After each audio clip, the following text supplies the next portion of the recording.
Civil services के prelims examination में past year questions की इम्पोर्टेंस काफ़ी ज़्यादा हो चुकी है। पास्ट ईयर के क्वेश्चंस के बेसिस पर एक तो हम अपने कंसेप्ट्स के जो बेसिक्स हैं उनका इम्प्लीमेंटेशन सीखते हैं और साथ ही साथ में ये भी देखते हैं कि आखिर ये जो यूपीएससी का एग्ज़ाम का पैटर्न है वो किस रास्ते की तरफ जा रहा है। प्रीवियस ईयर क्वेश्चन से हमें आइडिया लगता है और उसी हिसाब से आप अपनी प्रिपरेशन को एक तरीका प्रोवाइड कर सकते हैं कि पीटी 365 में हमें क्या पढ़ना है, करंट अफेयर्स में हमें किन चीज़ों पर ज़्यादा फोकस करनी है, किन टॉपिक्स में हमें डिटेल में जाना है और किन टॉपिक्स को हमें सरफेशियली देखना होता है। ये सभी कुछ हमें प्रीवियस ईयर क्वेश्चंस से ही पता चलता है। लेकिन आखिर में इन पीवाईक्यूज को एनालाइज करें कैसे, किस तरीके से इससे मैक्सिमम आउटपुट हम निकाल सकते हैं, हम लोग इन सेशंस के दौरान में देखेंगे। हम लोग स्टार्ट करेंगे इकोनॉमी के साथ में और फिर आगे जितने भी सब्जेक्ट्स हैं वन बाय वन करके हम लोग यहाँ पर उसको कवर करेंगे। स्टैटिक के साथ साथ जो भी डायनामिक चीज़ें हैं, करंट अफेयर्स है, पीटी 365 है, इन सारी चीज़ों को एक साथ यहाँ पर मिला करके हम लोग देखेंगे। जो आप लोगों को काम करना है वो ये करना है कि यहाँ पर कई सारे क्वेश्चंस आप लोगों से पूछे भी जाएंगे। आप उन क्वेश्चंस के आंसर्स यहाँ कमेंट बॉक्स में कमेंट भी कर सकते हैं या फिर एनी वे अपने पास रख लीजिएगा, क्योंकि जो क्वेश्चंस हैं इनसे कहीं ना कहीं इन सारे फैक्ट से भी आपको आंसर निकालने में मदद मिलेगी। यूपीएससी का एग्जाम में जैसा कि आप लोगों को पता है कि प्रैक्टिस प्लस साथ साथ में एनालिसिस और मोर इंपॉर्टेंटली एक इंट्यूशन, जिससे कि आप पेपर को आसानी से सॉल्व कर सकें। पेपर को सॉल्व करने के लिए एलिमिनेशन टेक्निक और इंफॉर्मेशन सब चीज़ों की रिक्वायरमेंट होती है, लेकिन फिलहाल पहले इंफॉर्मेशन को गैदर कर लेते हैं और फिर एलिमिनेशन भी हम लोग बाद में सीख लेंगे। तो यहाँ पर हम लोग अब करने ये वाले हैं कि हम लोग जो भी बेसिक फैक्ट्स हैं, जो बेसिक इंफॉर्मेशन है, पीवाईक्यूज के जरिए हम लोग डिस्कस करेंगे। करंट अफेयर्स पीटी 365 से कवर करेंगे और प्रैक्टिस करेंगे जो भी इंपॉर्टेंट टेस्ट्स वगैरह हैं या फिर जो बाकी के और एक्सपेक्टेड क्वेश्चंस हो सकते हैं। शुरू करने जा रहे हैं हम लोग पहले टॉपिक से, जो कि इकोनॉमिक डेवलपमेंट का टॉपिक है। पहला क्वेश्चन है कि Indian aims to achieve the $5 trillion economy by. हम लोग लगातार सुनते रहते हैं कि इंडिया $5 इकोनॉमी हो गई है या फिर एक प्रोजेक्शन बनाया जाता है। इस प्रोजेक्शन को आपको ध्यान रखना है कि इंडिया $5 ट्रिलियन इकोनॉमी बना रहा है 2027-28 तक। हालांकि ये प्रोजेक्टेड पहले 2024 ही था, लेकिन रिवाइज करके 2027-28 कर दिया गया है। इसके अलावा 2030 तक हम एक्सपेक्ट कर रहे हैं कि 7 ट्रिलियन इकोनॉमी हमारी हो जाएगी और 2050 तक हम $50 ट्रिलियन US हम लोग इकोनॉमी बन जाएंगे। अभी प्रेजेंट में बात किया जाए तो पहले इंडिया 6 लार्जेस्ट इकोनॉमी था, लेकिन अभी प्रेजेंट में इंडिया 4th लार्जेस्ट इकोनॉमी हो चुका है एज पर 2025। ये जो रैंकिंग है ये आपको ध्यान रखनी है। टॉप की जो रैंकिंग है उसमें यूएस और चाइना आ जाता है, यूएसए है और चाइना है। इनफैक्ट इंडिया का प्रोजेक्शन है कि $5 ट्रिलियन इकोनॉमी बनने के बाद इंडिया 3rd लार्जेस्ट इकोनॉमी बन जाएगा 2027-28 तक। तो इंडिया की रैंकिंग तीसरी आने वाली है यूएस चाइना के बाद में। तो आपको टॉप 2 ध्यान रखना है, प्लस प्रेजेंट में रैंकिंग ध्यान रखनी है। और जो ये प्रोजेक्शंस बनाए गए हैं कि 5 ट्रिलियन कब होगा, 7 ट्रिलियन कब होगा और 50 ट्रिलियन कब होगा, यह आप लोगों को ध्यान रखना है। करंट स्ट्रक्चर के बारे में भी अगर देखा जाए कि कहां कहां से हमारी इकोनॉमी का कंट्रीब्यूशन हो रहा है, सो यहां पर हमें $1 ट्रिलियन एग्रीकल्चर और एलाइड एक्टिविटीज से देखने को मिलेगा और $1 ट्रिलियन मैन्युफैक्चरिंग से देखने को मिलेगा और बचा हुआ जो $3 ट्रिलियन है वो सर्विसेज से हमें देखने को मिलेगा। इसका मतलब मेजर चंक जो 60% का है वो हमें सर्विसेज सेक्टर से देखने को मिल रहा है और बाकी 20% और 20% हमें एग्रीकल्चर यानी प्राइमरी एक्टिविटी और इंडस्ट्री यानी सेकेंडरी एक्टिविटी से हमें देखने को मिलेगा। तो अगर $5 ट्रिलियन इकोनॉमी का अचीवमेंट अगर हम लोग ईयर देखें तो अब ये 2027-28 हो चुका है। प्रेजेंट केस में 2026 आप आंसर मार्क कर सकते हैं। दूसरा क्वेश्चन है, बेसिक क्वेश्चन है, मिक्स्ड इकोनॉमी का मतलब क्या होता है। हमारे पास इकोनॉमी अलग अलग तरीके की होती है जिसको कि हम लोग थ्योरेटिकल बेसिस पर देखते हैं। जैसे एक होती है जिसको हम लोग बोलते हैं कैपिटलिज्म और सोशलिज्म। कैपिटलिज्म एक ऐसी इकोनॉमी होती है जो लासेस फेयर होती है, जहां पर हम लोग एडम स्मिथ की थ्योरी को यूज करते हैं, जहां पर फ्री मार्केट के बारे में बात की जाती है। फ्री मार्केट में जिसके पास भी जैसा टैलेंट है वैसा वो यूज कर सकता है और जो टैलेंटेड बंदे होंगे वो आगे बढ़ते जाएंगे। इस तरीके की इकोनॉमी जैसे यूएस में हमें देखने को मिल जाती है, यूरोपियन कंट्री में हमें देखने को मिल जाती है। सोशलिज्म एक ऐसा स्ट्रक्चर है जहां पर स्टेट कंट्रोल्ड इकोनॉमी चलती है। स्टेट अपने रिसोर्सेज को कंट्रोल करता है और उसके बाद से जैसा लोगों को, मतलब जैसी जिसकी रिक्वायरमेंट वैसा उसको पे किया जाता है। तो ये हो जाती है जो सोशलिज्म का आइडिया है। सोशलिज्म का आइडिया जो मार्क्सियन आइडियोलॉजी के बेसिस पर काम करता है, ये मार्क्सियन आइडियोलॉजी हमें चाइना, रशिया और कुछ other part of the east Europe में देखने को मिल जाती है। इंडिया के पास, जब इंडिया आज़ाद हुआ तो उसके पास से अगेन ऑप्शन बन रहा था कि वो कम्युनिस्टिक सिस्टम की तरफ जाए, यानी कि सोशलिज्म की तरफ जाए, या फिर कम्युनिज्म की तरफ जाए। और अल्टीमेटली यहाँ पर नेहरूवियन एक आइडिया आया, और नेहरूवियन आइडिया से हमें देखने को मिल जाता है कि यहाँ पर हमें मिक्स्ड इकोनॉमी देखने को मिली। मिक्स्ड इकोनॉमी में कैपिटलिज्म प्लस सोशलिज्म दोनों का मिक्सचर हमें देखने को मिल जाता है। और ये मिक्सचर केवल ऐसा नहीं है कि केवल कैपिटलिज्म और सोशलिज्म को लेकर के है, यहाँ पर है प्राइवेट प्लस पब्लिक इंडस्ट्रीज को लेकर के भी। सो मिक्स्ड इकोनॉमी का मतलब होता है जहां पर प्राइवेट प्रॉपर्टी और जो पब्लिक प्रॉपर्टी है, इन दोनों को एक साथ लेकर के चला जाता है। Mixed economy typically private ownership और control most of the production. और यहां से अगर आप आंसर को देखेंगे तो यहां पर आंसर देखने को मिलेगा कि where agriculture industry are given equal importance, बिल्कुल नहीं। Where public sector and private sector coexist in the national economy, yes बिल्कुल। Where process of globalization is affected by heavy dose of swadeshi in national economy, बिल्कुल नहीं। और last option है where the centre and state are equal partners in economic planning and the development, ऐसा नहीं है। ये एक तरीके की प्रोसेस को बोलते हैं डिसेंट्रलाइजेशन। डिसेंट्रलाइजेशन की बात हमारे गांधीयन सोशलिज्म में कही गई थी। गांधीयन सोशलिस्ट इकोनॉमी के बारे में अगर देखें तो it is based on decentralisation and equal distribution of resources. तो गांधीयन सोशलिस्ट इकोनॉमी क्या चीज होती है, इनकी डेफिनेशन को भी आपको ध्यान रखना है। हालांकि ये अपने आप में आपके डीपीएसपी में भी देखने को मिल जाती है, जो कि हमारे पॉलिटी में, वहां पर भी गांधीयन प्रिंसिपल, लिबरल प्रिंसिपल और सोशलिस्टिक प्रिंसिपल, तीन तरीके के डीपीएसपी हमें देखने को मिल जाते हैं। गांधीयन सोशलिज्म में हमें डिसेंट्रलाइजेशन के साथ साथ इक्वल डिस्ट्रीब्यूशन ऑफ रिसोर्स देखने को मिलती है without any exploitation and violence.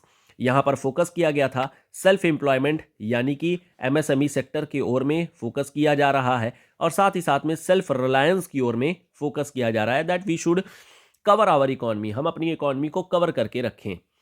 तीसरा यहाँ पर जो टर्म आता है, या इनफैक्ट कई लोगों को दिक्कत आती है कि आखिर में जीडीपी कैसे कैलकुलेट करते हैं, एनडीपी कैसे कैलकुलेट करते हैं, फैक्टर कॉस्ट क्या होती है, मार्केट कॉस्ट क्या होती है, इन सारी चीज़ों को पहले जरा फटाफट हम लोग डिस्कस कर लेते हैं। हम पहले जरा दो तीन टर्म है जिनके बारे में कई लोगों को दिक्कत जो होती है, उसके बारे में पहले हम लोग जरा देख लेते हैं कि आखिर होता क्या चीज़ है। एक चीज़ होती है जिसको हम लोग बोलते हैं जीडीपी। हमारे पास अलग अलग टर्म है, जैसे एक होती है जीडीपी बोलते हैं, दूसरी होती है एनडीपी, सिमिलरली इसी तरीके से जीएनपी होती है और एनएनपी हो जाएगी। तो ये हमारे पास बेसिक चार टर्म होते हैं। एक और चीज़ होती है जिसको हम लोग बोलते हैं मार्केट प्राइस, और दूसरी होती है जिसको हम लोग बोलते हैं फैक्टर प्राइस या फिर फैक्टर कॉस्ट, जो भी आप बोलना चाहें, मार्केट कॉस्ट या फिर फैक्टर कॉस्ट, जो भी आप बोलना चाहें। इसके अलावा हमारे पास में अलग अलग तरीके के टैक्स सिस्टम होते हैं। ये जो टैक्स होते हैं प्राइमरली हम लोग इसमें इनडायरेक्ट टैक्स को कैलकुलेट करते हैं, इनडायरेक्ट टैक्स को देखते हैं। ये इनडायरेक्ट टैक्स दो तरीके से लगता है। एक होता है जो हमारा प्रोडक्ट टैक्स होती है, और दूसरी होती है जो हमारी प्रोडक्शन टैक्स होती है। प्रोडक्शन क्या होता है, इन सभी में क्या चीजें हैं, इन सभी चीजों को जरा फटाफट डिस्कस कर लेते हैं। देखो जैसे मान लेते हैं अगर मुझे इलेक्ट्रिक व्हीकल बनानी है, तो इलेक्ट्रिक व्हीकल को बनाने के लिए पहले मुझे प्रोडक्शन करना पड़ेगा। इस प्रोडक्शन में मुझे तमाम चीज़ों की ज़रूरत पड़ेगी। तमाम चीज़ों में जैसे मुझे यहाँ पर सेमीकंडक्टर की ज़रूरत पड़ेगी, या फिर हमें बैटरी की ज़रूरत पड़ेगी, ईवी बैटरी मान लो मैं बना रहा हूँ। इसके अलावा मुझे एक लैंड की ज़रूरत पड़ेगी जहाँ पर मैं पूरी फैक्ट्री को इंस्टॉल करूँगा, प्लस लेबर वगैरह की ज़रूरत पड़ेगी। तमाम चीज़ों की और भी ज़रूरत पड़ेगी जो प्रोडक्शन में यूज़ हो रही होगी, यानी कि यहाँ पर मैं मेन मैन्युफैक्चरिंग कर रहा हूँ। अब जब प्रोडक्शन हो रही होती है तो इस प्रोडक्शन के दौरान में तमाम तरीके के आपको टैक्स देने पड़ते हैं। जैसे लेबर के लिए आपको लेबर सेस देना पड़ता है, लैंड के लिए आपको लैंड टैक्स देना पड़ेगा, बैटरी के लिए अलग से टैक्स देना पड़ेगा, सेमीकंडक्टर के लिए अलग से टैक्स देना पड़ेगा। तो कुल मिलाकर के देखेंगे तो यहाँ पर हमें कई तरीके के टैक्स देने पड़ जाते हैं। अब इस टैक्स में सरकार कहती है कि चलो हम आपको शुरुआत में कुछ मदद करेंगे, तो इस टैक्स पर कुछ सब्सिडीज गवर्नमेंट आपको दे देती है। तो अगर आप यहाँ पर देखें कि एक मैन्युफैक्चरर के तौर पर अगर आप देखें तो आपको यहाँ पर मान लेते हैं कि आपके पास में कुछ पैसे हैं, मान लो कि आपके पास में कुछ पैसे हैं, तो आपके पास में जो भी अमाउंट है, जो भी आपके पास में कैपिटल है, अमाउंट नहीं इसको कैपिटल लिख देते हैं, तो जो भी आपके पास में कैपिटल है, इस कैपिटल में से आपको कुछ टैक्स डिडक्ट हो गया, लेकिन सरकार ने आपको कुछ सब्सिडी दे दी, तो आपको दिया यानी पैसा मिल गया, यानी कि यहाँ पर आप जोड़ देंगे सब्सिडी को। ये जो बना, इसको हम लोग बोलते हैं, ये जो टैक्स और सब्सिडी यहाँ पर इस लेवल पर कट रही है, इसको हम लोग बोलते हैं प्रोडक्शन प्रोडक्शन टैक्स। और इनफैक्ट चूंकि यहाँ पर सब्सिडी हम लोग ले ले रहे हैं, तो इसको हम लोग बोलेंगे net production tax, indirect tax भी इसको बोल सकते हैं। सिमिलरली अगर मान लो हमारा यहाँ पर पूरा का पूरा प्रोडक्ट जब मैन्युफैक्चर हो जाएगा, ईवी जब बन जाएगी, तो ईवी बनने के बाद में मेरा प्रोडक्ट रेडी हो चुका है। अब मेरा जब प्रोडक्ट रेडी हो जाएगा, तो मैं उसको अलग अलग मार्केट में या होलसेल में या फिर डिस्ट्रीब्यूटर के पास, डीलर्स के पास मैं भिजवा दूंगा। अब इसके ऊपर में अलग से जो टैक्स लगेगा, इसको बोलते हैं प्रोडक्ट टैक्स। ये अलग अलग तरीके का टैक्स हो सकता है, जैसे एक मैन्युफैक्चरिंग होने के बाद में जो गुड्स तैयार हो गए, उस गुड्स के ऊपर में अलग टैक्स लगेगा, चाहे वो जीएसटी के फॉर्मेट में हो सकता है या फिर वो स्टेट टैक्स के फॉर्मेट में हो सकती है। तो इस तरीके से हमें टैक्स देखने को मिल सकता है। इस टैक्स को हम लोग बोलेंगे हमारा जो प्रोडक्ट टैक्स होता है। यहाँ पर सेम वही, अगर नेट प्रोडक्ट टैक्स के बारे में देखो, नीचे प्रोडक्शन टैक्स लिखा है, यहाँ पर नेट, जब हम प्रोडक्ट टैक्स के बारे में बात करेंगे तो नेट प्रोडक्ट टैक्स फिर से हमारा हो जाएगा जो प्रोडक्ट के ऊपर में इनडायरेक्ट टैक्स लगा है माइनस सब्सिडी। तो ये जो पार्ट हुआ, इसको हम लोग बोलते हैं नेट प्रोडक्ट टैक्स या फिर नेट प्रोडक्शन टैक्स। तो टैक्स किस तरीके से लगता है, प्रोडक्शन टैक्स क्या होती है, प्रोडक्ट टैक्स क्या होती है, आई थिंक ये बातें क्लियर हो गई होंगी। अब बात करते हैं जरा मार्केट प्राइस या मार्केट कॉस्ट और जो फैक्टर कॉस्ट होती है, इसका क्या मतलब होता है। तो मार्केट प्राइस, या जिसे हम लोग मार्केट कॉस्ट भी कई बार बोल देते हैं, ये होती है जो हमारी नॉर्मल नॉर्मल एक तरीके से कहिए कि प्राइसिंग हो जाती है। जैसे मान लो, एक आसान भाषा में हम लोग समझते हैं, मान लेते हैं कि सपोज ये आप हैं और आपकी मान लेते हैं कि एक सैलरी है। सैलरी अगर है तो सैलरी आपको मिल रही है, इस सैलरी का आपने कई जगहों पर इन्वेस्टमेंट कर रखा है। मान लो आपने म्यूचुअल फंड में इन्वेस्टमेंट करके रखा हुआ है, या मान लो आपने कुछ शेयर्स वगैरह खरीद रखे हैं, या फिर मान लो आपने कुछ असेट्स में अपना इन्वेस्टमेंट करके रखा हुआ है, जैसे ज़मीन वगैरह हो गई, असेट्स में इन्वेस्टमेंट करके रखा है। मान लेते हैं कि कुछ आपने फॉरेन करेंसीज भी रख रखी हैं, ठीक है, मान लो डॉलर रखा है या यूरो आपने रखा हुआ है। तो अगर मान लो इस तरीके से फॉरेन करेंसी यहाँ पर आपने रखी हुई, तो आपका इन्वेस्टमेंट अगर देखें तो कई जगहों पर आपको देखने को मिल जाएगा कि आपका इन्वेस्टमेंट हो रखा है, ठीक है। प्लस साथ में मान लो एग्रीकल्चर भी अगर आप कर रहे हैं, तो ये आपके पास में अलग अलग तरीके की इन्वेस्टमेंट्स हैं। इस इन्वेस्टमेंट पर ये तो आपकी हो गई टोटल जो आपकी अर्निंग है, ये मान लो आपकी टोटल अर्निंग। ये जो टोटल अर्निंग है, इस अर्निंग को ही बोलते हैं, जो भी आपका अर्निंग एट मार्केट कॉस्ट, इसी को बोलते हैं हम लोग मार्केट कॉस्ट पर जो अर्निंग है। लेकिन अब आप क्या कर रहे हैं, अब यहां पर आपके ऊपर में टैक्स लगना शुरू होगा, तो आपको टैक्स देना पड़ेगा, ठीक है। प्लस साथ में हो सकता है कि गवर्नमेंट आपको सब्सिडी दे दी जाए, तो आपको सब्सिडी प्लस में कर देंगे क्योंकि आपको पैसे मिल रहे हैं। ये हो गया जो आपका नेट टैक्स लगेगा, ठीक, ये हो गया आपका नेट टैक्स के फॉर्मेट में। इसके अलावा आपके मान लेते हैं जो भी असेट्स हैं वो डिप्रिशिएट भी करते रहते हैं, तो आपका डिप्रिसिएशन भी काउंट होगा, यानी कि डिप्रिसिएशन भी लग रहा होगा। तो इस तरीके से जब आपने अपने इनकम में जो मार्केट कॉस्ट पर था, इसमें से टैक्स आपने घटा दिया, डिप्रिसिएशन आपने घटा दिया, तो जो भी आपका फाइनल अमाउंट निकल करके आया, यानी जो आपके हाथ में पैसे आ रहे हैं, इसको हम लोग बोलते हैं फैक्टर कॉस्ट पे। तो ये बन गया आपका फैक्टर कॉस्ट, यानी इन हैंड जो आपके पास में पैसा आया कट कटा करके, उसको हम लोग बोलेंगे कि वो फैक्टर कॉस्ट है। आई थिंक बात समझ में आ गई होगी कि फैक्टर कॉस्ट क्या होती है, मार्केट कॉस्ट क्या होती है, और बाकी जो अलग अलग तरीके के टैक्स वगैरह होते हैं वो क्या होते हैं। अब हम जो इन सारे सिस्टम को ज़रा समझ लेते हैं। हम लोगों ने अभी जस्ट डिस्कस किया है कि हमारे पास में सैलरी है, म्यूचुअल फंड है, शेयर्स है, असेट्स है, फॉरेन करेंसी है और एग्रीकल्चर है। ये पूरी यहाँ पर हमारे पास में ए टू जेड पूरा पैसा हो गया। अगर यही चीज़ अगर कंट्री के लिए देखें, तो कंट्री के अपने खुद के फंड्स होते हैं, कंट्री की इन्वेस्टमेंट्स होती हैं, शेयर्स होते हैं, असेट्स होते हैं, प्लस साथ में फॉरेन करेंसीज और एग्रीकल्चर भी होती है। तो अगर हम कंट्री के केस में बात करते हैं, तो इसको हम लोग बोलते हैं ग्रॉस नेशनल प्रोडक्ट। इसको हम लोग बोलते हैं ग्रॉस नेशनल प्रोडक्ट, जहां पर आपकी जितनी भी जहां जहां से भी आपका पैसा आ रहा है, इसको बोला जाएगा ग्रॉस नेशनल प्रोडक्ट। लेकिन यहाँ पर ध्यान ये रखना है कि यहाँ पर फॉरेन मतलब करेंसीज को हम नहीं कैलकुलेट मतलब कि एक्सेप्ट नहीं करते हैं, देखते नहीं हैं। क्या है इसका मतलब समझते हैं पहले। ये जितनी भी चीज़ें हमें यहाँ पर देखने को मिली हैं, ये सब भारतीय लोगों के, यानी कि मैं भारतीय था और भारतीय लोगों ने जहाँ जहाँ जिस भी तरीके से पैसे उठा रखे हैं, वो सारी चीज़ें यहाँ पर कैलकुलेट कर ली गई हैं। तो इसको आप ऐसे ध्यान रख सकते हैं कि भारतीय लोगों की हर तरीके की करेंसी को हम जीएनपी में बोलते हैं। फॉरेन नहीं होना चाहिए, भारतीय ही होना चाहिए, ये बन जाएगा आपका जीएनपी। लेकिन ये जीएनपी किस पर बना? ये जीएनपी मार्केट कॉस्ट पे बना है, तो यानी कि ये बन गया आपका जीएनपी एट मार्केट प्राइस, या फिर जिसे हम लोग मार्केट कॉस्ट भी बोल सकते हैं। ठीक है, अब मुझे नेट निकालना है, तो जब मैं नेट निकालूंगा, नेट नेशनल प्रोडक्ट जब मैं निकालूंगा, तो ये जो निकालूंगा नेट नेशनल प्रोडक्ट, ये निकालूंगा मैं अगेन एक मार्केट प्राइस पे ही। कैसे निकालूंगा? ये मैं निकालूंगा जो जीएनपी मेरा है एट मार्केट प्राइस, इसमें से जब मैं डेप्रिसिएशन घटा दूंगा तो इसको बोला जाएगा net national product at market price. और जब मैं इन जीएनपी या एनएनपी में से, अगर मान लो इन जीएनपी एनएनपी से जीएनपी एट मार्केट प्राइस में से अगर मैं इनडायरेक्ट टैक्स को घटा दूं और सब्सिडी को जब मैं जोड़ दूंगा, तो ये मेरा निकल जाएगा कि GNP eight market price, sorry factor cost, ये हमारा फैक्टर कॉस्ट पे निकल जाएगा। तो इस तरीके से अगर यहां पर हम लोग एक एक चीज को कैलकुलेट करें, एक एक चीज को जरा देखें, तो यहां पर समझते हैं। पहले समझ लेते हैं कि आखिर नेशनल इनकम क्या होती है, फिर काफी आसानी से, चलो ठीक है एक काम करते हैं, वन बाय वन करके ही डिस्कस कर लेते हैं।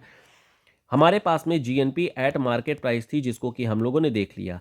जीएनपी एट मार्केट प्राइस से अगर मैंने मान लो डिप्रिसिएशन घटा दिया, तो डिप्रिसिएशन जब मैंने घटाया तो मेरा क्या मिल गया? नेट नेशनल प्रोडक्ट निकल गया एट मार्केट प्राइस। ठीक है, इस नेट नेशनल प्रोडक्ट में से अगर मान लो मैंने अपना फॉरेन करेंसी घटा दिया, ठीक है, फॉरेन करेंसी मैंने घटा दिया, जो भी मेरी फॉरेन अर्निंग हो रही थी, तो ये मेरा क्या निकल जाएगा? डोमेस्टिक प्रोडक्ट, क्योंकि मैंने फॉरेन की चीज हटा दी है, तो ये बन गया net domestic product at market price. मेरा नेट डोमेस्टिक प्रोडक्ट निकल गया क्योंकि मैंने फॉरेन करेंसी घटा दिया है। अगर मान लो इसी net national product at market price से मैंने जो भी नेट इनडायरेक्ट टैक्स कटना है वो मैं हटा दिया, तो क्या बन जाएगा मेरा? Net national product eight factor price, ये मेरा फैक्टर प्राइस पर निकल जाएगा। सिमिलरली इसी तरीके से अगर मैं जीएनपी में से हमारा नेट इनडायरेक्ट टैक्स में घटा दूं, तो क्या निकल जाएगा? जीएनपी एट फैक्टर कॉस्ट, सीधी सी बात है। ठीक है, अगर मैं इसमें से जो भी फॉरेन करेंसी थी, फॉरेन इनकम थी, उसको मैं अगर घटा दूं, तो मेरा क्या निकल जाएगा? ये निकल जाएगा जीडीपी एट मार्केट प्राइस, ये मेरा मार्केट प्राइस पे आ जाएगा। फिर वही काम करेंगे, इस जीडीपी में से अगर मैं डिप्रिसिएशन घटा दिया, तो ये मेरा बन गया एनडीपी, ये बन गया मेरा एनडीपी एट मार्केट प्राइस।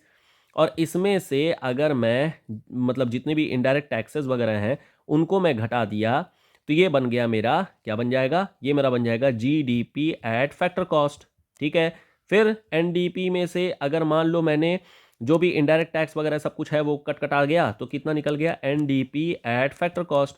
तो ये चीज़ हो गई हमारी पूरी कैलकुलेशन, पूरी सारी चीज़ें कि क्या क्या कैसे कैसे होती हैं। समझ में आ गया क्या है? ठीक है, अभी जो क्वेश्चंस आएंगे उससे और ज़्यादा क्लियर हो जाएगा। अब हम लोग जरा बात करते हैं कि आखिर नेशनल इनकम क्या होती है, नेशनल इनकम क्या चीज़ है। नेशनल इनकम क्या होगी? आपकी खुद की इनकम आप क्या बताएंगे? जो फाइनल हाथ में आया उसी को ना बताएंगे। तो फाइनल हाथ में क्या आ रहा है? फाइनल हाथ में आ रहा है पैसा एट फैक्टर कॉस्ट। यानी कि अगर मैं बोलूं कि NNP net national product, net national product क्योंकि हमारी नेशनल की निकालनी है, एट फैक्टर कॉस्ट, ये बन जाएगा हमारा नेशनल इनकम। सब कट कटा करके जितना भी पैसा यहाँ पर मिल रहा है इसी को हम लोग बोलेंगे नेशनल इनकम। ठीक है, तो यानी कि ये वाला जो अमाउंट है इसको हम लोग बोलते हैं हमारा नेशनल इनकम। समझ में आ गया क्या है? अगर वही मुझे पर कैपिटा इनकम निकालनी है तो मैं क्या करूंगा? पर कैपिटा इनकम निकालने के लिए नेशनल इनकम में से पॉपुलेशन को मैं भाग दे दूंगा, डिवाइड कर दूंगा, तो ये मेरा मिल जाएगा पर कैपिटा इनकम। बात समझ में आ गई क्या है? क्वेश्चंस के थ्रू और देखते हैं तो और ज़्यादा बेटर क्लैरिटी आएगी। यहाँ पर पहला क्वेश्चन है कि आखिर में नेशनल इनकम क्या होती है। तो नेशनल इनकम क्या होती है? नेशनल इनकम होती है सब कट कटा करके जितना पैसा आया, तो एनएनपी एट फैक्टर कॉस्ट जो आएगा इसको हम लोग बोलेंगे हमारी नेशनल इनकम।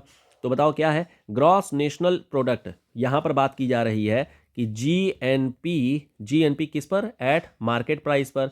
इसमें से अगर डिप्रिसिएशन घटा दोगे तो क्या निकल जाएगा? एनएनपी एट मार्केट प्राइस निकलेगा। लेकिन मार्केट प्राइस नहीं, मुझे तो अभी टैक्स कटवाना है, तो ये नहीं होगा।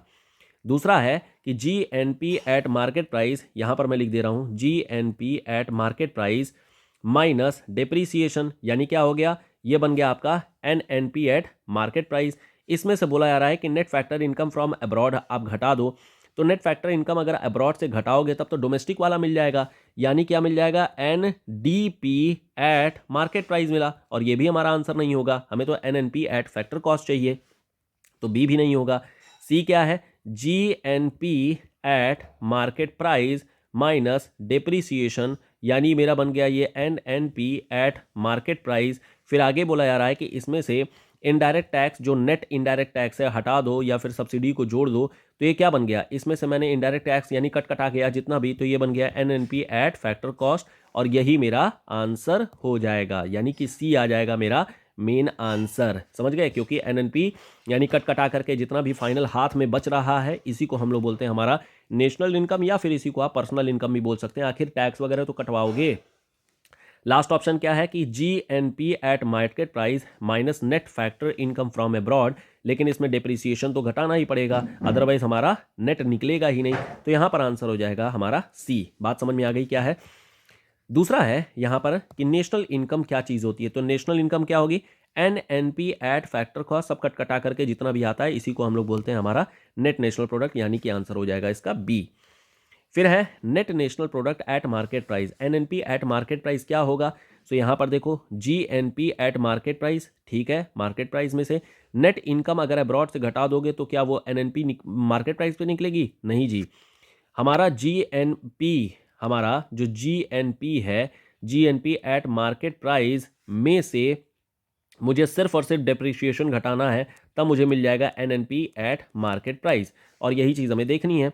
तो मार्केट प्राइस में से ट्रांसफर पेमेंट, नहीं जी, gross national GNP at market price minus depreciation, बिल्कुल, तो ये हमारा आंसर हो जाएगा यहाँ पर सी। डेप्रिसिएशन घटाओगे तो हमें मिल जाएगा net national product at market price. अगला देखते हैं, national income of a country for a given period is equal to, national income किसी एक गिवन पीरियड के लिए क्या होती है, ये होती है, क्या वो total value of goods and services produced by the national है, नहीं, क्यों, क्योंकि हमें बाहर की भी तो फॉरेन की करेंसी भी तो आएगी, तो फॉरेन की करेंसी भी तो हमारी पर्सनल इनकम में ही काउंट हो रही है, तो ये हमारा ऑप्शन नहीं होना चाहिए। दूसरा है sum of total consumption and investment expenditure, फिर ये गवर्नमेंट वाली चीज आ जाएगी, लेकिन अगर मैं सारे इंडिविजुअल का अगर सम कर लेता हूं पर्सनल इनकम सभी लोगों की, क्या ये मिल जाएगा, हाँ जी मिल जाएगा। Money value of final goods and services produced, ये डोमेस्टिक प्रोडक्ट बना, ये हमारा GDP बनेगा, तो ये हमारा आंसर हो जाएगा यहाँ पर सी। अगला देखो, अगला है in an open economy national income of the economy is फलाना फलाना फलाना। अब आप खुद सोचिए कि अगर यहाँ पर बात हो रही है नेशनल इनकम को लेकर के, आप इसे पर्सनल इनकम के तौर पर देखिए कि मेरी खुद की इनकम कैसे हो रही है।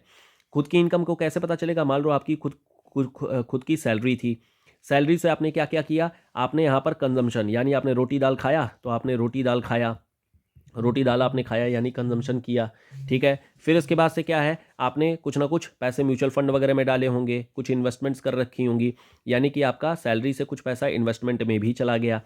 फिर इसके बाद से है गवर्नमेंट एक्सपेंडिचर, यानी इस सैलरी में से आपका टैक्स वगैरह भी कट गया, चलो ठीक है, टैक्स वगैरह भी कट गया।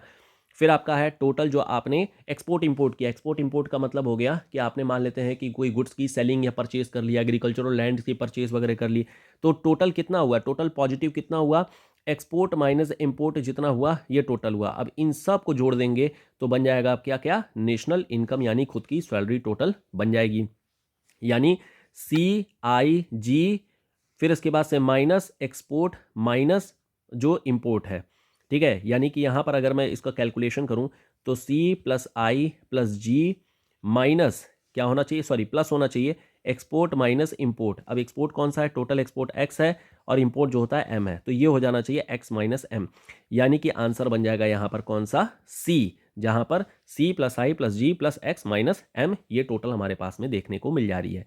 क्लियर। अगला देखते हैं, नेक्स्ट क्वेश्चन है कि statement number 1, net domestic product NDP का मतलब क्या होता है, NDP का मतलब है gross domestic product minus depreciation होना चाहिए था, क्योंकि भाई डिप्रिसिएशन तो करेंसी को मतलब उसकी वैल्यू को गिराता है ना, जैसे आपने गाड़ी खरीदी, अगले साल उसकी कीमत गिर जाएगी, क्यों, क्योंकि गाड़ी आपने चला दी, पुरानी हो गई है। तो ये हमारा स्टेटमेंट जो है वो एक रॉन्ग स्टेटमेंट है। दूसरा है पर कैपिटा इनकम क्या चीज़ होती है, तो पर कैपिटा इनकम होती है NNP डिवाइडेड बाई वही national income divided by population, तो NNP होना चाहिए, तो लेकिन लिखा है NDP divided by total population, ये भी एक रॉन्ग स्टेटमेंट हो जाएगी।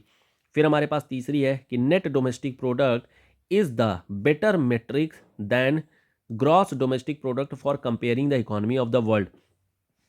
अगर हम ग्रॉस डोमेस्टिक प्रोडक्ट को ही केवल निकालते हैं तो वो एक रियल डेवलपमेंट नहीं निकल आता है, जबकि वही नेट डोमेस्टिक प्रोडक्ट निकालेंगे तो सही आएगा। क्यों? क्योंकि कई बार ऐसा होता है कि हम डेप्रीसिएशन, जैसे मान लो डेप्रीसिएशन है, इसको हम कंस्ट्रक्ट करने, जैसे मान लो आपकी गाड़ी थी, ठीक है। अब ऐसे नॉर्मल केस में समझिए, मान लेते हैं कि आपके पास में आपकी सैलरी थी और ये सैलरी आपकी जीडीपी है, मान लेते हैं कि आपकी सैलरी जीडीपी हो रही है, ठीक है। बेसिकली खर्चा हम लोग कैलकुलेट करते हैं, खर्चे के बेसिस पर कैलकुलेट कर लेते हैं कि कितनी जीडीपी जा रही है। सो आपने मान लेते हैं कि किसी साल आपने कार खरीदी, तो कार खरीदा तो जीडीपी में काउंट हुआ और वो सही काउंट आया कि हाँ आपका कंट्री, मतलब आपकी इकोनॉमी में कंट्रीब्यूशन आ रही है। अगले साल मान लेते हैं आपकी गाड़ी लड़ गई, लड़ने के बाद में आपने 40,000 का कुछ उसमें पार्ट्स वगैरह लगवाया, तो आपने फिर खर्चा किया, लेकिन ये खर्चा एक्चुअल में कार नई खरीदने में नहीं गई, बनवाने में गई, यानी डिप्रिसिएशन में गया। लेकिन ये भी जीडीपी में कैलकुलेट हो गया। क्यों? क्योंकि आपने तो खर्चा किया था। तो 40,000 जो एक्स्ट्रा जा रहा है वो कोई नया डेवलपमेंट नहीं है, वो तो जस्ट पुराने वाले की रिपेयरिंग हो गई। और इसीलिए अगर मैं इसमें से इस 40K में से कार के दाम को घटा दूंगा, तब जाकर के मुझे नेट पता चलेगा, रियल पता चलेगा, रियल कंट्रीब्यूशन क्या है। तो इस कारण से ही कहा जाता है कि जो जीडीपी होती है वो अच्छा मेज़र नहीं होता है, बल्कि नेट डोमेस्टिक प्रोडक्ट एक अच्छा मेज़र होना चाहिए। तो फिर हम करते क्यों हैं? हम लोग करते क्यों हैं?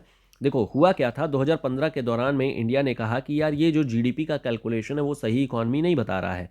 तो हम लोग जीवीए की तरफ शिफ्ट हो गए थे कि हम लोग ग्रॉस वैल्यू एडेड की तरफ चले गए कि कितनी वैल्यू एडिशन हो रही है। लेकिन 2017 में फिर वापस से हम लोगों ने रिवर्ट बैक कर लिया जीडीपी एट मार्केट प्राइस। क्यों कर लिया हम लोगों ने? क्योंकि सारी countries GDP at market price ही निकालती हैं, और वर्ल्ड की इकोनॉमी में अगर आपको कंपेयर करना है तो आपको उसी पैरामीटर को निकालना पड़ेगा। और इसलिए 2017 में हम लोग वापस से जीडीपी एट मार्केट प्राइस निकालना शुरू कर दिए। तो यहाँ पर अगर आप देखेंगे तो स्टेटमेंट केवल और केवल 3 ही करेक्ट है, बाकी सारे रॉन्ग स्टेटमेंट हो जाएंगे। यहाँ पर समझ में आ गया? आगे देखते हैं। इनफैक्ट कहते ये हैं कि एनडीपी छोड़िए, ज़्यादा बेटर कंपैरिजन के लिए हमें ज़्यादा बेटर जो देखने को मिलती है वो पर कैपिटा होती है। पर कैपिटा से अगर आप देखेंगे तो ज़्यादा बेटर इकॉनमी हमें कैलकुलेट, मतलब पर कैपिटा से ज़्यादा बेटर कंपैरिजन हो पाता है। लेकिन फिलहाल अगर देखेंगे तो ज़्यादा बेटर हमारा आंसर जो है वो स्टेटमेंट नंबर 3 ही देखने को मिल रहा है।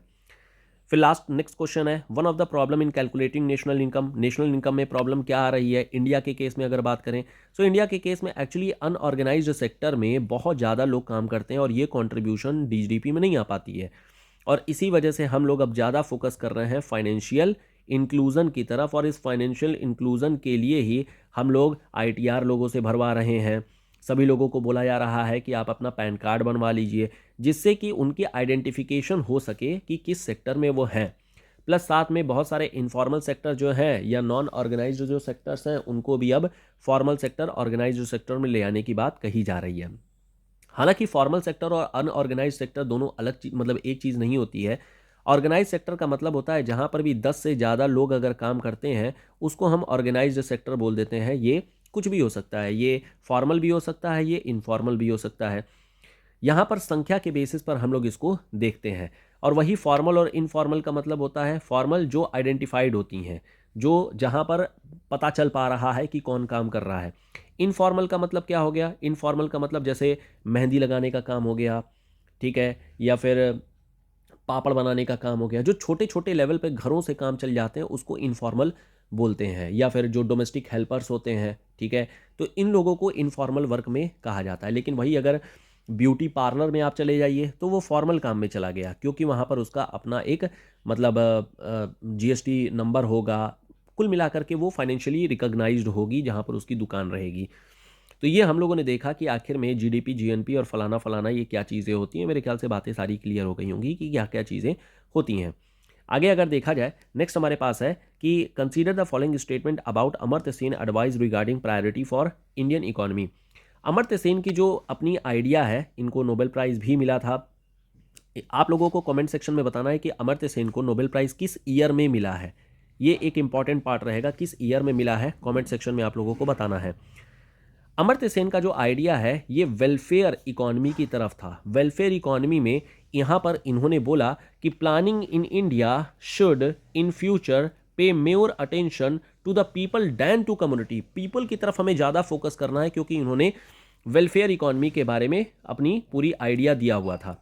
अब यहाँ से स्टेटमेंट देखिए, it should be commodity oriented, नहीं जी, ये पीपल ओरिएंटेड होना चाहिए। तो it should be people oriented, बिल्कुल। Economic security to the purest of the poor, बिल्कुल। Safeguard against integration of these with world economy, बिल्कुल। ये हमें 2, 3, 4 ये जो 3 स्टेटमेंट्स है ये करेक्ट स्टेटमेंट्स है। बाकी के जो स्टेटमेंट अगर आप देखेंगे तो रॉन्ग, मतलब पहला स्टेटमेंट जो है वो एक रॉन्ग स्टेटमेंट है, क्योंकि वो पीपल ओरिएंटेड ही है।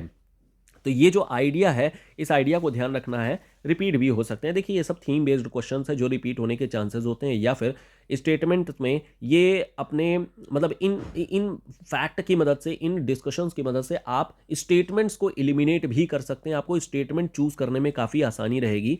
और खैर वो तो पेपर ही बताएगा कि ये हमारी जो डिस्कशन है वो कितनी फ्रूटफुल जा रही है।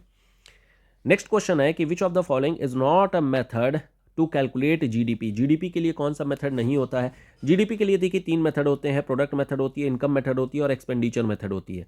तो कौन सी मेथड नहीं हुई? Diminishing cost method. यहाँ पर मैं आप लोगों को बोल दे रहा हूँ कि ये जो 3 मेथड हैं, केवल इनका नाम आप लोगों को ध्यान रखना, और ये ध्यान रखना है कि हम लोग एक्सपेंडिचर मेथड यूज़ करते हैं जीडीपी को कैलकुलेट करने के लिए। इनकी मेथडोलॉजी क्या है, किस तरीके से कैलकुलेट करते हैं, ये देखने की ज़रूरत बिल्कुल भी नहीं है। तो आप चाहें तो केवल और केवल इतना ही ध्यान रखिएगा, इससे ज़्यादा देखने की ज़रूरत नहीं पड़ेगी आप लोगों को। अगला जो क्वेश्चन है वो है Hindu rate of growth refers to growth rate of. ये एक जनरल सा क्वेश्चन है। हिंदू रेट ऑफ ग्रोथ हम लोग बोल देते हैं जो भी हमारा नेशनल इनकम होता है, इसको हम लोग बोल देते हैं। बेसिकली जीडीपी ग्रोथ को ही बोला जाता है। तो जीडीपी ग्रोथ को हम लोग बोलते हैं हिंदू ग्रोथ रेट, एक जनरल सेंस में कह दिया जाता है। इनके बारे में थोड़ा सा आइडिया ले लीजिए कि हिंदू ग्रोथ रेट पहली बार प्रोफेसर राज कृष्णा के द्वारा 1981 में यूज़ किया गया था, जब उन्होंने अमेरिकन इकोनॉमिक एसोसिएशन में अपना वक्तव्य दिया था, अपना जब स्पीच दिया था। इनके हिसाब से इन्होंने कहा कि there is the favourable to development और which do not promote development is a major cost to slow down growth of national income और जीडीपी इन इंडिया, जो कि स्टैगनेंट हो रखी थी। खैर हमारे लिए इतना कुछ खास इंपॉर्टेंट नहीं है, लेकिन हमारे लिए इंपॉर्टेंट ये है कि नेशनल इनकम या फिर जीडीपी को शो करता है, और पहली बार प्रोफेसर राज कृष्णा ने 1981 में इसको यूज़ किया था। तो ये ईयर और इनका नाम यह आप लोग को ध्यान रखना है। अगला क्वेश्चन है economic growth is usually coupled with. Economic growth किसके साथ में कपल होती है? इकोनॉमिक ग्रोथ कपल होती है इन्फ्लेशन के साथ में। हालांकि इन्फ्लेशन का टॉपिक हम लोग आगे डिस्कस करेंगे। इन्फ्लेशन क्या होती है, डिफ्लेशन क्या होती है, स्टैगफ्लेशन क्या होती है, हाइपर इन्फ्लेशन क्या होती है। फिलहाल आप लोगों को ये समझना है कि जो इकोनॉमिक ग्रोथ होती है, मान लो कोई भी ग्रोथ होगी तो ऑब्वियस है लोगों के पास में पैसा आएगा, पैसा आएगा तो उसके साथ में इन्फ्लेशन आएगी। तो ये हमारे पास में ध्यान रखना है। अगला क्वेश्चन है कि in the context of Indian economy consider a following pair. क्या क्या पेयर है? मेल्ट डाउन, रिसेशन और स्लो डाउन। आपको पता होना चाहिए कि मतलब क्या होता है। मेल्ट डाउन जो टर्म होती है ये स्टॉक से रिलेटेड हो, तो ये स्टॉक जब गिर जाता है तो उसको मेल्ट डाउन बोल देते हैं। या फिर कई बार आप लोगों ने सुना होगा बुल एंड बियर भी। तो बुल एंड बियर भी, बियर होती है जब डाउन जाती है, बुल होती है जो अप जाती है। तो ये जो टर्म्स होते हैं वो स्टॉक मार्केट से रिलेटेड होते हैं, स्टॉक प्राइजेस से रिलेटेड होते हैं। रिसेशन क्या होती है? रिसेशन का मतलब होता है जब हमारी इकोनॉमी कॉन्ट्रैक्ट कर रही होती है। ये कॉन्ट्रैक्ट कैसे हो सकती है? ये कॉन्ट्रैक्ट अलग अलग कारणों से हो सकती है। ये हो सकता है कि डॉलर का रेट अगर गिर जाए तो ये कॉन्ट्रैक्ट हो सकती है। ये हो सकता है ऑयल प्राइस इंक्रीज कर जाए, या हो सकता है कहीं पर वॉर छिड़ जाए। तो ये रिसेशन के कारण होते हैं जो ग्लोबल कंडीशन की वजह से भी आ सकते हैं, जहाँ पर एम्प्लॉयमेंट जो है वो बहुत कम हो जाती है, अनएम्प्लॉयमेंट बहुत तेज़ी से बढ़ जाती है।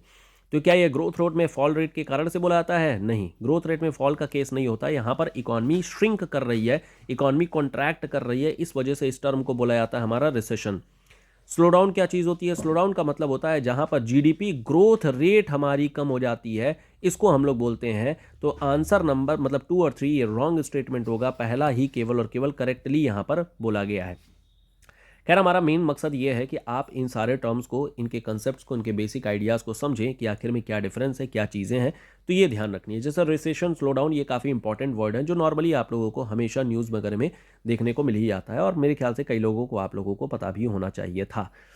Indian economy has witnessed the highest growth rate. अब हमारे यहाँ पर अगर आप देखेंगे तो जीडीपी ग्रोथ रेट हमेशा से बढ़ती रही है, लेकिन कुछ ईयर ऐसे आए हैं जहाँ पर डाउनफॉल देखने को मिला है। कुछ डाउनफॉल के ईयर जैसे कि 2008 के दौरान में जब हाउसिंग वाली प्रॉब्लम हुई थी अमेरिका में, तो यहाँ पर हमें प्रॉब्लम देखने को मिली थी जीडीपी ग्रोथ रेट में।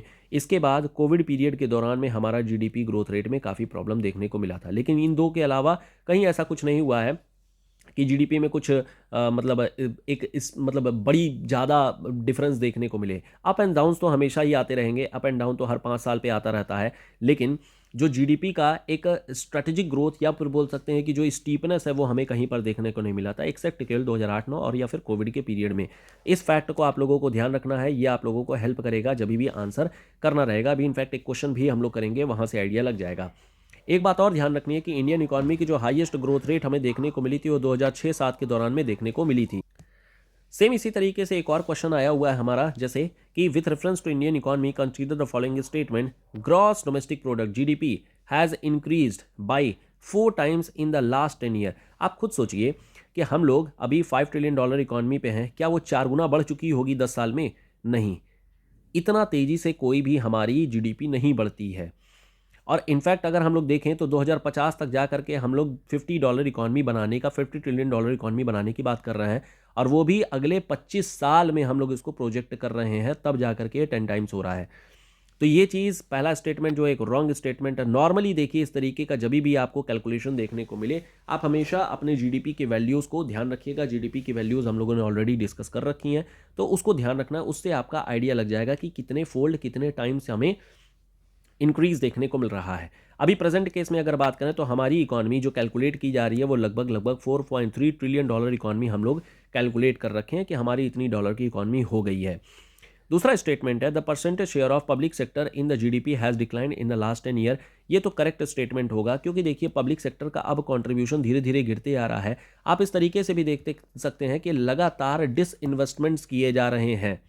डिसइन्वेस्टमेंट्स का मतलब ये हो गया कि पीएसयूज को देखिए बेचा जा रहा है, पीएसयू को अब धीरे धीरे जो है प्राइवेटाइज किया जा रहा है। प्राइवेटाइजेशन कल्चर काफ़ी बढ़ गया है। 1991 के बाद से हम लोगों ने एलपीजी रिफॉर्म जब किए थे तो प्राइवेटाइजेशन बहुत तेज़ी से आगे बढ़ा था, और अब हम लोग लगभग हर एक सेक्टर में 100% एफडीआई भी कर दिए हैं, तो जिससे पब्लिक सेक्टर का जो शेयर है वो गिर रहा है और प्राइवेट सेक्टर का जो शेयर है वो बढ़ रहा है। तो ये जो स्टेटमेंट है वो एक करेक्ट स्टेटमेंट होगी, यानी कि सेकंड स्टेटमेंट हमारी करेक्ट स्टेटमेंट है। अगला क्वेश्चन है कि in India national income is computed by which of the following. National income या किसी भी तरीके की जो कैलकुलेशन होती है वो की जाती है हमारी एनएसओ के द्वारा। एक्चुअल में क्या था कि पहले एनएसएसओ संस्था थी जो किया करती थी और साथ में सीएसओ होती थी, लेकिन 2019 में इन दोनों को जोड़ दिया गया, मिला दिया गया और अब बना दिया गया है एनएसओ। तो फिलहाल इसका आंसर एनएसओ है, आप इसको सीएसओ से भी कंपेयर कर सकते हैं। अगला क्वेश्चन है कि in India which agency is interested with the collection of data for capital formation. Capital formation के लिए कौन सी एजेंसी है जो डेटा कलेक्ट करती है? डेटा कलेक्ट करने के लिए हमारे पास एक संस्था है जिसका नाम है एनएसओ, जो अभी हम लोगों ने डिस्कस ही किया है कि जिसको 2019 में मर्ज कर दिया गया था। इसके अलावा आरबीआई भी डेटा कलेक्ट करती है। यहाँ पर इनफैक्ट यही चीज़ कही गई है कि नेशनल इनकम जो है पहले सीएसओ के द्वारा किया जाता था, लेकिन बाद में 2019 में इन दोनों को मिला दिया गया था, एनएसएसओ और सीएसओ को मिलाकर के अब एनएसओ जो है नेशनल स्टैटिस्टिकल ऑफिस, ये मेन संस्था है जो कि अब डेटा कलेक्शन का काम करती है। इसके अलावा आरबीआई भी डेटा कलेक्शन का काम करती है। ये एक इंपॉर्टेंट क्वेश्चन रहेगा कि आरबीआई भी करती है या नहीं करती है, इस चीज़ को आपको ध्यान रखना है। इकोनॉमिक लिबरलाइजेशन इन इंडिया किस तरीके से स्टार्ट हुआ था? 1991 में अगर हम लोग देखें तो यहाँ पर पूरी तरीके से एक क्लोज्ड इकॉनमी हुआ करती थी जिसको हम लोगों ने ओपन कर दिया था। ओपन करने के बाद में प्राइमरली यहाँ पर एलपीजी रिफॉर्म इसको बोला जाता है। लिबरलाइजेशन जहाँ पर लाइसेंस राज खत्म किया गया था। प्राइवेटाइजेशन यानी प्राइवेट जो कंपनीज थी उनको अब आगे बढ़ने के लिए मौका दिया गया। ग्लोबलाइजेशन मतलब कि foreign direct investment, foreign portfolio investment, यानी कि फॉरेन की कंपनीज को इंडिया में लाया गया था, या फिर इंडिया में कह लीजिए कि जो होता है उनका परसेंटेज बढ़ा दिया गया था। तो इकोनॉमिक लिबरलाइजेशन का मतलब क्या हुआ? क्या substantial change in industrial licensing policy है? बिल्कुल। 22 कंपनीज को छोड़ करके बाकी सारे जितने भी थे उन लोगों को लाइसेंस मतलब कंपलसरी नहीं किया गया कि चलो ठीक है।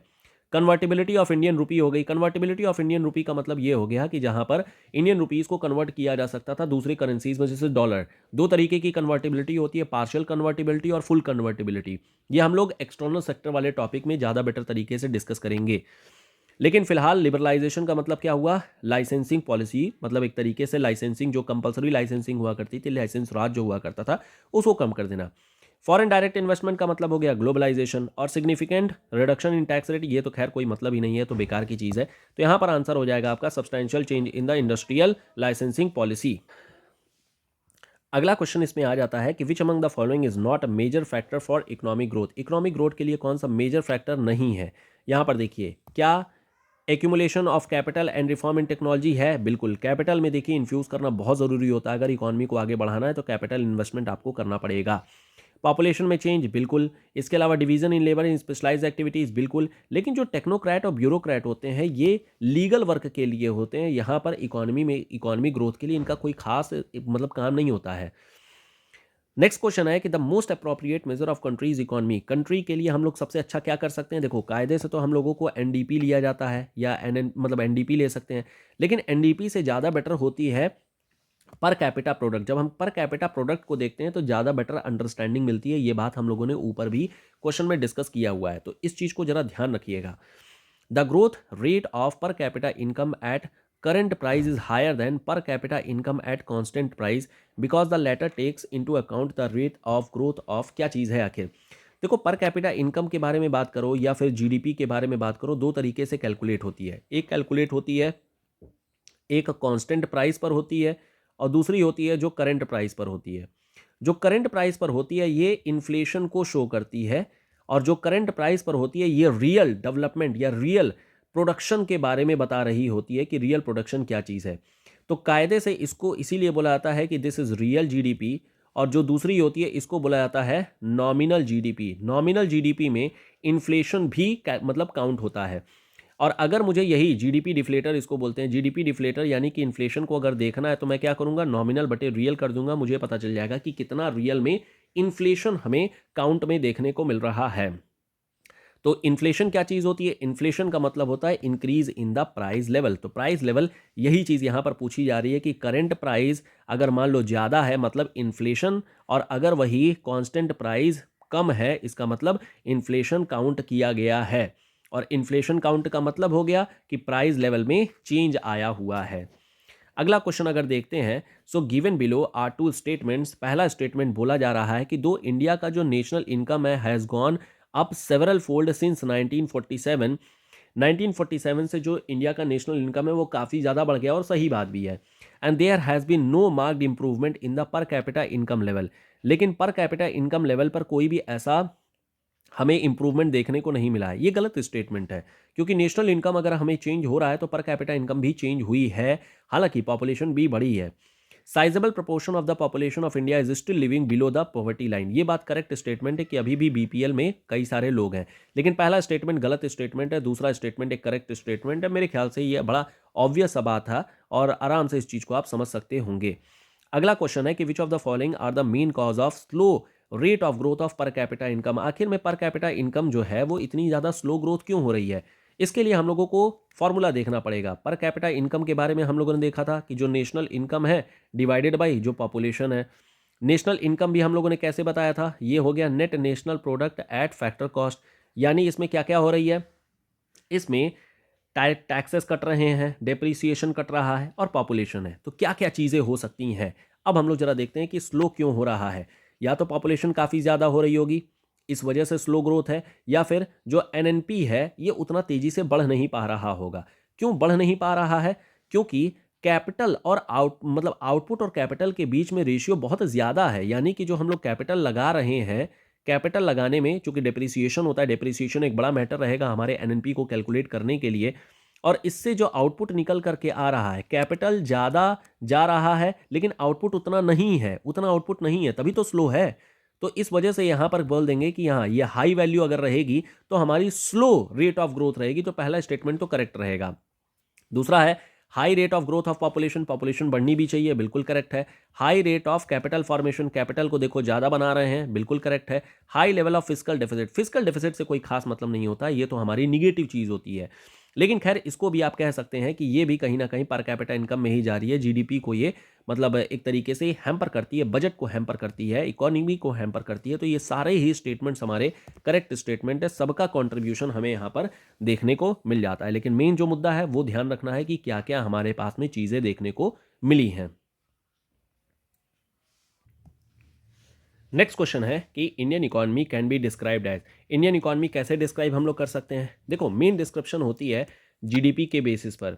तो जीडीपी को अगर आप देखेंगे तो जीडीपी हमारी पहले इस तरीके से चली थी, फिर एक शॉर्टफॉल आया था और फिर ऐसे आगे की ओर में प्रोजेक्शन है आगे बढ़ने का। ये देखो आगे प्रोजेक्शन किया गया है 2029-30 अलग अलग लोगों ने अलग अलग तरीके से प्रोजेक्शन करके रखा हुआ है। कुछ लोग कहते हैं कि हम लोग बहुत तेज़ी से आगे बढ़ेंगे, कुछ लोग कहना है थोड़ा सा कम बढ़ेंगे। आगे ही बात करेंगे हम लोग कैसे बढ़ेंगे। खैर, इंडिया के बारे में अगर बात करें तो इंडिया फिलहाल में एक डेवलपिंग कंट्री है। ध्यान ये रखना था कि जीडीपी का किस तरीके से हमारा पैटर्न चला है। अगला क्वेश्चन है, विच of the following feature indicate Indian economy एक डेवलपिंग कंट्री है। तो डेवलपिंग कैटेगरी के लिए हम लोग क्या कहेंगे कि प्राइमरली क्या ये एग्रीकल्चर में फोकस करती है? हाँ जी बिल्कुल, एग्रीकल्चर में अभी भी अच्छा खासा कंट्रीब्यूशन देखने को मिलता है। डिस्गाइज्ड अनएम्प्लॉयमेंट है? बिल्कुल। Poor quality of human capital है? हाँ जी बिल्कुल। High per capita intake of protein है? नहीं। High per capita intake of protein का मतलब है कि यहाँ पर बहुत अच्छी हेल्थ कंडीशन है, जबकि ऐसा नहीं है। तो यहाँ पर जो आंसर होगा 1, 2 एंड 3 होगा। थोड़ा सा अगर बात किया जाए डेवलपिंग कंट्री का क्या मतलब कैटेगरी क्या होती है, तो यहाँ पर जो पर कैपिटा इनकम होती है वो लो पाई जाती है। मेन ऑक्यूपेशन हमें एग्रीकल्चर में देखने को मिलता है, एग्रीकल्चर में हमें डिपेंडेंस देखने को मिलती है। पॉपुलेशन ग्रोथ रेट काफ़ी ज़्यादा देखने को मिलता है। इसके लिए मैं एक नाम है लिंस्की, ये एक जोग्राफर थे जिन्होंने इन्हीं के बारे में बात किया है, तो इनका नाम भी ध्यान रखिएगा, आजकल पूछा जा रहा है। इसके अलावा अनएम्प्लॉयमेंट, क्रॉनिक अनएम्प्लॉयमेंट देखने को मिलती है। कैपिटल फॉर्मेशन पुअर रेट देखने को मिलेगी। टेक्नोलॉजी लो लेवल की। Poor quality of human capital है। Lack of infrastructure. पोवर्टी और इनइक्वालिटी काफ़ी ज़्यादा होगी। इंडस्ट्रियल ग्रोथ जो होगी वो कम होगी। मार्केट इम्परफेक्शंस होंगी और लो लेवल ऑफ जो लिविंग कंडीशन है वो हमें लो लेवल की देखने को मिल जाती है। ये हो गई सारी जो डेवलपिंग कंट्री का हमारा एक बेसिक आइडिया है। कुछ फैक्चुअल क्वेश्चन है जो आप लोगों को ध्यान रखने हैं, आजकल इस पर भी बहुत क्वेश्चन पूछे जा रहे हैं। जैसे पर कैपिटा इनकम 20 रुपए 1867-68 पहली बार किसने कैलकुलेट किया था फर्स्ट टाइम? ध्यान रखना है ये किया गया था दादा भाई नौरोजी के द्वारा। हिस्ट्री में भी आप लोगों ने इसको पढ़ा होगा। The economist who for the first time scientifically किसने पहली बार डिटरमाइन किया था? यह किया गया था VK RV राव के द्वारा। ये दोनों मोस्ट इंपॉर्टेंट क्वेश्चन होंगे आपके एग्जामिनेशन पॉइंट ऑफ व्यू से। अगला अगर हम लोग देखें, नेक्स्ट क्वेश्चन है, who was the chairman of national income committee appointed by the government of India in 1949? 1949 में PC महालानोबिस थे नेशनल इनकम कमेटी के चेयरमैन। अगला क्वेश्चन देखिए, और यहां पर आप लोगों के लिए फिर से होमवर्क है। क्वेश्चन यह है कि consider the following statement, Gujarat, Karnataka, Maharashtra, Tamil Nadu. यहां पर बताना है कि per capita net state domestic product के हिसाब से इनको अरेंज करना है। देखो यहां पर स्टेट वाइज याद कर लीजिएगा कि टॉप पे है महाराष्ट्र, फिर तमिलनाडु, फिर कर्नाटक, फिर गुजरात। तो यहाँ पर वही स्टेटमेंट के हिसाब से देख लीजिए, तो सबसे पहले कौन आ जाएगा? महाराष्ट्र आ जाएगा, फिर आ जाएगा तमिलनाडु, फिर आ जाएगा कर्नाटक और फिर आ जाएगा गुजरात। तो 3, 4, 2, 1 करके आप देख लीजिए। हालांकि उस समय का क्वेश्चन, ये क्वेश्चन का आंसर गलत है। तो 3 हो गया, 4 हो गया, 1 हो गया, फिर 2 हो गया, फिर 1 हो गया। ये है हमारा मेन आंसर। बॉटम से अगर बात किया जाए तो बॉटम पे फिर हमारे सबसे पुअर कंडीशन में है अरुणाचल प्रदेश। इसके अलावा नागालैंड, मिजोरम, त्रिपुरा, ये सीक्वेंसिंग है। यूटी में अगर देखें दिल्ली, जम्मू कश्मीर एंड अंडमान निकोबार। बॉटम पे चंडीगढ़, पुडुचेरी और दमन एंड दीव। दमन दीव दादरा नगर हवेली सबसे पुअर कंडीशन में है, ये ध्यान रखना है। ये तो हो गया जो आप लोगों को ध्यान रखना था। अब आप लोगों के लिए होमवर्क क्या है? होमवर्क ये है कि आपको बताना है पर कैपिटा इनकम के हिसाब से स्टेट का क्या सीक्वेंस है, यानी कि टॉप कौन से हैं, बॉटम कौन से हैं, और दूसरा जीडीपी ग्रोथ रेट के हिसाब से कौन से टॉप हैं, कौन से बॉटम हैं। ये हम लोगों ने जो बात किया वो था नेट स्टेट डोमेस्टिक प्रोडक्ट कितना है उसके बेसिस पर। तीसरा आप लोगों के लिए होमवर्क है कि कितना मैक्सिमम डिफरेंस, मतलब किसने ग्रोथ जो है बहुत तेजी से की है। जैसे बिहार के बारे में देखें, आंसर ही मैं बता दे रहा हूं, बिहार के बारे में देखें तो ये बहुत तेजी से ग्रो किया है, क्योंकि इसकी कंडीशन बहुत खराब थी। बहुत कंडीशन मतलब बहुत खराब रहेगी तो थोड़ा भी ग्रोथ होगा तो बहुत ज्यादा दिखेगा। तो किसका हमें ग्रोथ रेट सबसे फास्ट देखने को मिला है? सो यहां पर फास्टेस्ट ग्रोथ रेट किस स्टेट ने की है, यह आप लोगों को बताना है। तो कमेंट सेक्शन में इन तीनों चीजों के बारे में आप लोग बताइएगा कि आखिर में क्या पर कैपिटा इनकम के हिसाब से टॉप और बॉटम में कौन कौन से स्टेट्स हैं, जीडीपी ग्रोथ रेट के हिसाब से टॉप और बॉटम के कौन कौन से स्टेट्स हैं, और किसने फास्टेस्ट ग्रोथ की हुई है। अगला क्वेश्चन हमारे पास में आता है कि which one of the following is correct regarding stabilisation and structural adjustment as two component of new economic policy adopted in India. ध्यान रखना है, दो टर्म यहां पर बात की गई है, एक बात की गई है स्टेबलाइजेशन को लेकर के और दूसरी बात की गई है स्ट्रक्चरल एडजस्टमेंट को लेकर के। थोड़ा सा इसके बारे में बात कर लेते हैं, एक इंपॉर्टेंट हमारे पास यहां पर बात रहेगी। जब हम लोग बात करते हैं हमारे स्ट्रक्चरल एडजस्टमेंट को लेकर के, सो स्ट्रक्चरल एडजस्टमेंट का मतलब होता है जहां पर हम सप्लाई साइड ऑफ इकोनॉमी को हम लोग कंट्रोल करते हैं। और सप्लाई साइड को कैसे कंट्रोल करते हैं हम लोग? ट्रेड और कैपिटल फ्लो में यहां पर हम लोग कंट्रोल करते हैं। ट्रेड और कैपिटल फ्लो की हम लोग कुछ ना कुछ पॉलिसी बनाते हैं, रिफॉर्म करेंगे। इंडस्ट्रियल ग्रोथ पर फोकस करेंगे, इन्वेस्टमेंट पर हम लोग फोकस करेंगे, और इसके अलावा जो फाइनेंशियल रिफॉर्म है ये फाइनेंशियल रिफॉर्म करेंगे जिससे कि हमारा सप्लाई साइड कंट्रोल हो पाए। दूसरा है स्टेबलाइजेशन को लेकर के। स्टेबलाइजेशन हम लोग कंट्रोल करते हैं यहां पर डिमांड साइड को। हम डिमांड साइड को कंट्रोल करते हैं। कैसे कंट्रोल करते हैं? यहां पर इन्फ्लेशन के माध्यम से हम लोग कंट्रोल करते हैं। इन्फ्लेशन कंट्रोल हो गया जो कि एमपीसी के द्वारा की जाती है, मॉनेटरी पॉलिसी कमेटी। इसके अलावा फिस्कल मैनेजमेंट किया जाता है। इसके अलावा बैलेंस ऑफ पेमेंट के थ्रू किया जाता है। तो ये होती है जो डिमांड साइड की हमारी चीज़ें होती हैं। अब डिमांड साइड को कंट्रोल करना रिलेटिवली आसान होता है बजाय कि स्ट्रक्चरल वाले पार्ट को। यही सारी बातें यहां पर क्वेश्चन में पूछी गई हैं कि स्टेबलाइजेशन एक ग्रेजुअल मल्टी स्टेप प्रोसेस है जबकि स्ट्रक्चरल एडजस्टमेंट एक क्विक एडाप्टेशन। आप खुद सोचिए, क्या स्ट्रक्चरल क्विक एडाप्टेशन हो सकती है? ये तो सप्लाई साइड है, बल्कि यहां पर तो हमें ग्रेजुअल और मल्टी स्टेप प्रोसेस रखना चाहिए। तो यहां पर एक्चुअल में स्टेटमेंट उल्टा लिख दिया गया है। स्टेबलाइजेशन क्विक प्रोसेस है लेकिन जो स्ट्रक्चरल एडजस्टमेंट है ये ग्रेजुअल मल्टी स्टेप प्रोसेस है। Structural adjustment is a gradual multi step process while stabilisation is a quick adaptation process. ये स्टेटमेंट देखिए करेक्ट स्टेटमेंट हो गया। Stabilisation and structural adjustment are very similar and complementary policy. It is difficult to separate one from other. ऐसा बिल्कुल भी नहीं है। एक डिमांड साइड को कंट्रोल कर रहा है, एक सप्लाई साइड को कंट्रोल कर रहा है, दोनों अलग अलग तरीके से कंट्रोल किए जाते हैं। फिर है stabilisation mainly deal with a set of policies which are to be implemented by the central government while structural adjustment to be set in the motion by state government. क्या ऐसा है? ऐसा बिल्कुल भी नहीं है। दोनों ही चीजें स्टेट और सेंटर दोनों के द्वारा ही की जाती है। डिपेंड कर जाता है कि किस लिस्ट में कौन सा सब्जेक्ट पढ़ रहा है। तो यहां पर जो आंसर हो जाएगा वो बी आंसर हो जाएगा कि स्ट्रक्चरल एडजस्टमेंट एक ग्रेजुअल मल्टी स्टेप प्रोसेस है जबकि स्टेबलाइजेशन जो है एक क्विक एडॉप्टेशन प्रोसेस है। बाकी हम लोगों ने इसकी जो डिटेलिंग है वो हम लोगों ने डिस्कस कर ली है। नेक्स्ट क्वेश्चन आता है कि with reference to Indian economy consider the following statement. Statement यह है कि rate of growth of real GDP. Real GDP का मतलब हो गया जो कांस्टेंट प्राइस पे रहती है, जहां पर इन्फ्लेशन का हम लोग मतलब इंक्लूजन नहीं करते, इन्फ्लेशन को हम कैलकुलेट नहीं करते हैं, और इसका रेट ऑफ ग्रोथ है यानी कि डी/dx है। तो जो रेट ऑफ ग्रोथ होती है हमेशा वो बहुत स्लो होती है, मतलब वो स्टेडी हो ही नहीं सकती है। स्टेडी का मतलब होता है एकदम शार्प कर्व लेना, शार्प कर्व नहीं होता है, ध्यान रखना है।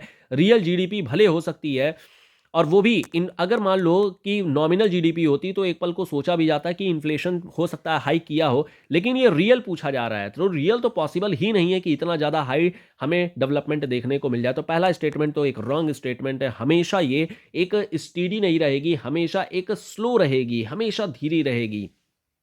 दूसरा है कि GDP at market price. GDP at market price जो होती है, नॉमिनल जीडीपी नॉर्मली हम लोग उसको बोल सकते हैं, वो steadily increase in the last decade. हो सकती है, बिल्कुल हो सकती है, हमें लास्ट डिकेड में हमें चेंज देखने को मिल सकता है। लेकिन फिलहाल अगर देखा जाए तो लास्ट डिकेड में कोविड का ही एक टाइम पीरियड था जहां पर हमें शार्प डिक्लाइन देखने को मिला था। तो ये अगेन डिपेंड कर जाता है कि आप किस तरीके से क्वेश्चन को इंटरप्रेट कर रहे हैं। फिलहाल इसका आंसर जो है वो कोई नहीं होगा, इसमें दोनों ही आंसर नहीं होंगे, नीदर 1 और 2, क्योंकि यहाँ पर कोविड के दौरान में हमें स्टेडीली डिक्रीज देखने को मिल गई थी, कोई भी इंक्रीज देखने को नहीं मिला। और यहाँ पर बात हो रही है लास्ट डिकेड की, यानी कि पिछले 10 सालों में क्या रहा है। तो कोविड के दौरान में एक डिक्लाइन देखने को मिला था हमें। Which one of the following statement is a sign of economic growth. Economic growth का क्या साइन होता है? क्या increase in national income at constant price during a year. National income constant price पर, यानी रियल में क्या इंक्रीज हुआ है।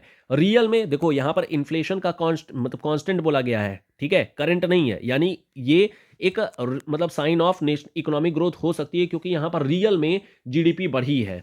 दूसरा है सस्टेन्ड इंक्रीज इन पर कैपिटा इनकम। हाँ बिल्कुल, ये ज्यादा बेटर होगा क्योंकि सस्टेन्ड इंक्रीज हमें रियल पर कैपिटा इनकम के बारे में ही बता रहा है कि इकोनॉमिक ग्रोथ हो रही है, और हम लोगों ने बात कर ही रखा था कि ज्यादा बेटर इकोनॉमिक ग्रोथ का मेजर होता है पर कैपिटा ग्रोथ। तो हमारा बी आंसर होना चाहिए एक करेक्ट आंसर यहां पर, बजाय कि ए वाला। तीसरा स्टेटमेंट है increase in national income at current price over time. नहीं, ये तो हमें इन्फ्लेशन के बारे में भी बताता है। और लास्ट ऑप्शन है increase in national income along with increase in population. ये तो खैर कोई मतलब ही नहीं है, आंसर यहाँ पर बी हो जाएगा। मेरे ख्याल से बातें समझ में आ गई होंगी कि हमारा रियल ग्रोथ का जो फिगर होता है, जो रियल ग्रोथ हमें बता रही होती है, वो पर कैपिटा जो इनकम होती है वही मेन हमारी ग्रोथ बताती है। विच of the following sector has experience worst growth rate in 2023-24? देखिए 2023-24 के बारे में अगर देखें तो, और ये सारी चीज़ें जो बताई जाती हैं वो इकोनॉमिक सर्वे के थ्रू बताई जाती हैं। इकोनॉमिक सर्वे जो आया हुआ है उसके आप लोग आइडिया को देख लीजिएगा कि आखिर में इकोनॉमिक सर्वे में क्या क्या चीज़ है। फिलहाल अगर बात करें तो एफएमसीजी सेक्टर काफ़ी डाउनफॉल में है, काफ़ी ज़्यादा वर्स्ट ग्रोथ शो कर रहा है।